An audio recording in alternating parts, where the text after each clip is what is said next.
मयूरभंज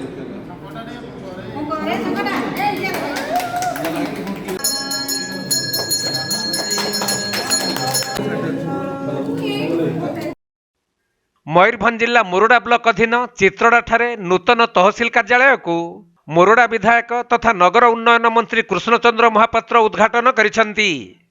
तेबे उद्घाटनी कार्यक्रम पर तहसील गृह रे एक बैठक अनुष्ठित होइथिबा बेले एथिरे श्री महापात्रଙ୍କ सहित बीजेपी जिला सभापति कांद्रा सोरेन, ब्लॉक अध्यक्ष पीतनाथ सोरेन, उपाध्यक्ष जेमामणि महंत, ग्राम्य उन्नयन विभाग एसडीओ प्रमोद कुमार जेना और चित्रड़ा सरपंच बालक मारांडी सहित अंचलवासी माने उपस्थित रहिथिले।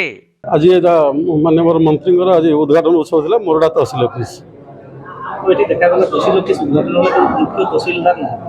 तहसीलदार आसीथिले ताको अछि आज कोन क्वेश्चन ताको दायित्व दिसनि आज्ञा हां हैंडओवर होइछि गतकाले हैंडओवर होइछि आज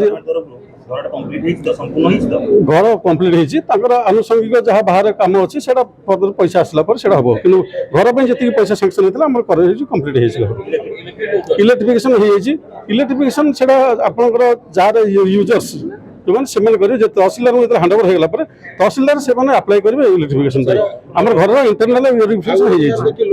एही अवसर रे मोरडा अंचलर सर्वांगीन उन्नति पई अंचलवासी सहयोग लोड़िबा सहित दरकार पड़िले चित्रड़ा मोरडा को एनएसी मान्यता पई चेष्टा करिवे बोली श्री महापात्र कहिथिले। तेबे उक्त बैठक अनुष्ठित हेबा परे तहसील कार्यालय स्थापन रे सहयोगर हाथ बढ़ाइथिबा किछि अंचलर व्यक्ति को श्री महापात्र संबर्धित करिथिले। आज एक शुभ दिन दीर्घ दिन अपेक्षा पर आज मोरडा रे एक नूतन तहसील गृह उद्घाटन है। यह एक मोरडा अंचल पाए मोरडा ब्लॉक पाए मोरडार भाई भौणी मान एक शुभ खबर और यहाँ समस्त गोटे आनंदर विषय अच्छी।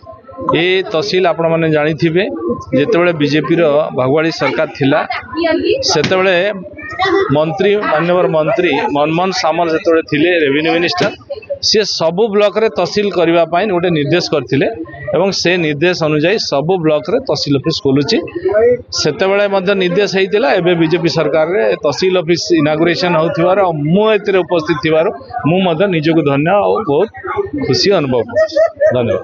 जगह किनी की डोनेट करछंती से महान व्यक्ति मान को आमे टिके आज सम्मानित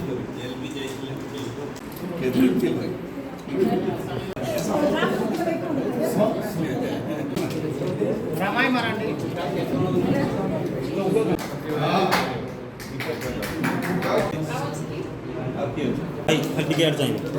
मयूरभंज जिला मुरुडारू ज्ञानरंजन बेहेरा रिपोर्ट के लाइव।